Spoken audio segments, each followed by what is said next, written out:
बिस्मिल्लाहिर्रहमानिर्रहीम। अस्सलाम वालेकुम। Welcome to easy cooking with Naureen. आज मैं आपके साथ फ़िश बर्गर की रेसिपी शेयर करने जा रही हूँ, जिसे हम बिल्कुल मैकडॉनल्ड स्टाइल जैसा बनाकर तैयार करेंगे। बहुत ही मज़े की बनने वाली ये रेसिपी है। रेसिपी को शुरू करने से पहले अगर अभी तक आपने मेरे चैनल को सब्सक्राइब नहीं किया तो प्लीज़ उसे सब्सक्राइब कर लीजिए। आइए अब हम अपनी रेसिपी स्टार्ट करते हैं। यहाँ पर हम सबसे पहले सॉस तैयार कर लेते हैं बर्गर के लिए, जिसके लिए मैंने एक कैबेज ली है और उसका सिर्फ हम 1 टेबलस्पून के करीब उसका जो हिस्सा है वो हम इस्तेमाल करेंगे और इस तरीके से हम उसको बारीक कटिंग कर लेंगे। ये मैंने बारीक कटिंग कर ली है। अब हम इसको एक बोल में ट्रांसफ़र कर देंगे और इसके अंदर 1/4 टीस्पून मैंने मिक्स्ड हर्ब ऐड की है। 1 चुटकी यहाँ पर हम कुटी हुई काली मिर्च डालेंगे और 1 चुटकी ही मैंने यहाँ पर कुटी हुई लाल मिर्च डाली है। 3 टेबलस्पून मेयोनीज़ ऐड करेंगे। इन तमाम चीज़ों को अच्छी तरीके से मिक्स कर लेंगे। अगर आप चाहें तो आप इसके अंदर चॉप्ड या कुटा हुआ लहसुन भी ऐड कर सकते हैं, एक जवा जस्ट। अब हम मैंने यहाँ पर फ़िश फिलेट लिए हैं जो कि रेडीमेड हैं। आप चाहें तो फ्रेश भी ख़ुद बनाकर भी इस्तेमाल कर सकते हैं।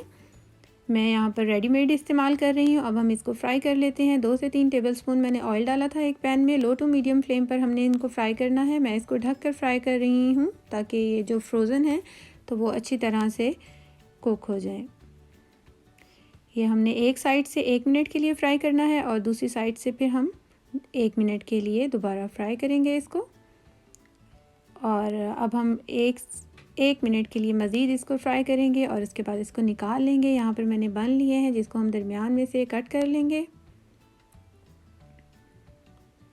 इस तरह से हमने जितने बन बनाने हैं जितने बर्गर बनाने हैं उतने बन को आप कट कर लीजिए। एक पैन लीजिए और उसके अंदर मैंने यहाँ पर 1 टेबलस्पून के करीब अनसॉल्टेड बटर ऐड किया है। लो टू मीडियम फ्लेम पर हमने ये जो बन है उनको टोस्ट कर लेना है। इस तरह से अच्छा सा कलर आने पर हम इसकी साइड चेंज कर देंगे। अब हम इसको असेंबल कर लेते हैं। बॉटम वाली साइड मैंने ली है और उसके ऊपर मेयोनीज़ लगाएंगे तकरीबन 1 टीस्पून के करीब। अच्छी तरह से स्प्रेड कर लेंगे। अगर आपको ज़्यादा पसंद है तो आप इसमें ज़्यादा भी लगा सकते हैं। और एक चीज़ का स्लाइस रखेंगे और जो हमने फ़िश फिलेट बनाए हैं उसको रख देंगे। और इसके बाद जो हमने सॉस तैयार की थी उसे रखेंगे और अब हम इसका टॉप इसके ऊपर रख देंगे। ये हमारे फ़िश बर्गर तैयार हो चुके हैं। होपफुली आपको मेरी रेसिपी ज़रूर पसंद आई होगी। Thanks for watching. अल्लाह हाफ़िज़।